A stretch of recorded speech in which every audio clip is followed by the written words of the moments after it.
కలియుగ వైకుంఠం తిరుమలలో వెలిసి ఉన్న శ్రీ వెంకటేశ్వరుని ఆలయ ద్వారాలు తెరిచే భాగ్యం వారిదే. మొదట శ్రీవారి దర్శన భాగ్యం కూడా ఆ వంశీయులకే. తరతరాలుగా శ్రీవారి ఆలయ మహాద్వారాలను తెరిచేవారే సన్నిధిగొల్ల కుటుంబీకులు. శ్రీవారి ఆలయంలో ప్రతినిత్యం సుప్రభాత సేవకు అర్చకులను తీసుకొచ్చేది సన్నిధిగొల్ల వంశస్థులే.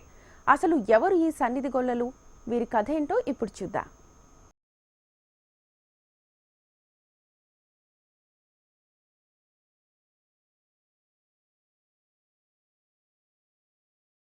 ఆధ్యాత్మిక దివ్య ధామంగా భాసిల్లుతోన్న తిరుమల శ్రీవారి ఆలయంలో ప్రతి కార్యక్రమం పురాతన కాలంలో నియమించిన విధంగానే నిర్వహిస్తున్నారు. ఇప్పటికీ పూజా కైంకర్యాలు కూడా అలానే నిర్వహిస్తున్నారు. ఆలయ పూజా కైంకర్యాలకు సంబంధించి అర్చకులు, జీయర్లు, ఆచార్య పురుషులు, అన్నమాచార్య వంశీకులతో పాటు సన్నిధి గొల్ల కుటుంబం పాత్ర ప్రతి నిత్యం ఉంటుంది. అసలు శ్రీవారిని నిత్యం ముందుగా దర్శించుకునే భాగ్యం సన్నిధి గొల్ల కుటుంబం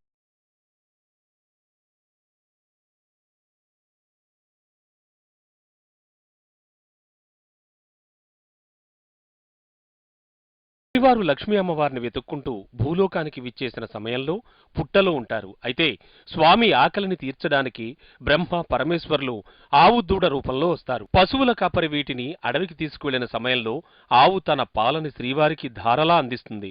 తిరిగి అవి రాజ్యానికి వచ్చినప్పుడు పాలు ఇవ్వవు. దీంతో వాటిపై నిఘా పెట్టిన పశువుల కాపరి అడవిలో పుట్ట దగ్గర పాలిస్తోంది చూసి కోపంతో దాన్ని కొట్టే ప్రయత్నం చేస్తాడు. అప్పుడు శ్రీవారు అడ్డుగా రావడంతో కర్రదెబ్బ తగిలి శ్రీవారి తలకు గాయమవుతుంది.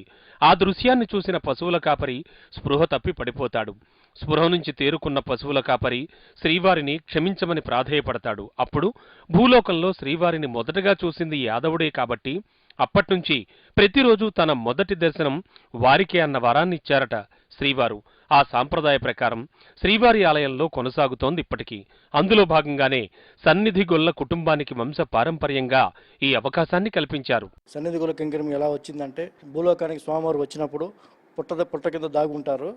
అప్పుడు ఆవులు మేపాయన ఆవుల కాపరి సన్నిధి సరభయ్య యాదవ్, మా మూల విరాట్, మా మూల పురుషుడు, అంటే మా ముత్తాతకి తాతలు మేపుతూ ఉంటాడు. ఆవు పాలు ఇలేదని చోళరాజు ఆయన్ని మందలించినప్పుడు ఆవుని ఫాలో అయ్యి పాలు ఎందుకు ఇట్లేదని ఫాలో అవుతాడు. ఫాలో అయినప్పుడు అది పుట్ట కింద పాలు ఇస్తున్న పుట్ట కింద శ్రీనివాసుడు దాగి ఉంటాడు. ఆయన ఆకలి తీరుస్తూ ఉంటుంది. ఆవు ఇది పుట్టలో పాలు పోస్తుందని చెప్పి ఆవును కొట్టబోతానే స్వామివారు పైకి లేస్తారు. లేస్తానే ఆ దెబ్బ స్వామికి తగులుతుంది. ఆ రక్తం వస్తుంది. రక్తం చూడగానే సన్నిధి సరభయ్య పడిపోతానే ఇంకా అప్పుడు వేడుకుంటారు. స్వామి ఏమంటే అప్పుడు ఆయన వరమిస్తాడు. కలియుగంలో నువ్వు భగవంతుడిగా సాక్షాత్ అయినప్పుడు మొట్టమొదటి దర్శనం మీ వంశానికి చెందుతుంది అని చెప్పి వరమిస్తారు. అప్పటి నుంచి ఇప్పటి వరకు మేమే కైంకర్యం స్వామివారికి ఉదయాన్నే మొట్టమొదట మేమే లోపలికి వెళ్ళి స్వామివారిని చూసి ఫస్ట్ హారతి మాకే ఇస్తారు. ఫస్ట్ తీర్థం, ఫస్ట్ చటారి అన్ని మాకే ఉంటుంది పొద్దున. ఇక శ్రీవారి ఆలయంలో వేకువజామునే 2:30 అర్చక నిలయం నుంచి అర్చకులను తీసుకుని ఆలయ ద్వారాలు తెరుస్తారు సన్నిధిగొల్ల. అటు తర్వాత ఎదురుగా ఉన్న జియంగార్ల మఠం వద్దకు వెళ్లి జియంగార్ల పరివారాన్ని తీసుకుని వస్తారు. ఇక ఆలయంలో దివిటీలతో దీపాలను వెలిగించి ముందుగా స్వామివారిని దర్శించుకున్న తరువాతే స్వామివారికి సుప్రభాత సేవ మొదలవుతుంది.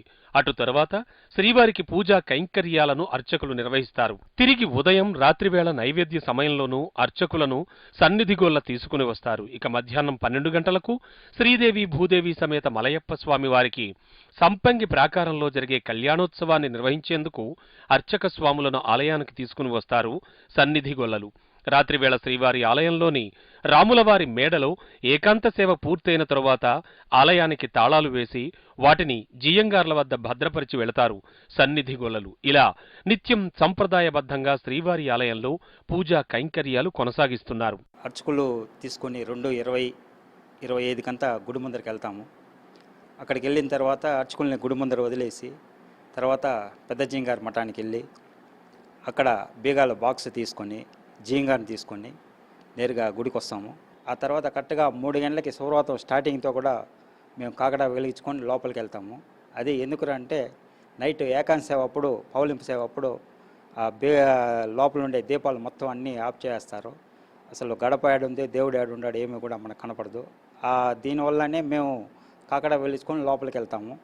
వెళ్ళిన తర్వాత లోపల ఉండే దీపాలు శయన మండపంలో ఉండేవి మేము ముట్టిస్తాము. లోపల దేవుడి దగ్గర ఉండేటివి జీఎం గారు ముట్టిస్తారు. ఆ తర్వాత శుభ్రవతం అయినంత వరకు మేము లోపల 20 నిమిషాలు లోపల ఉంటాము.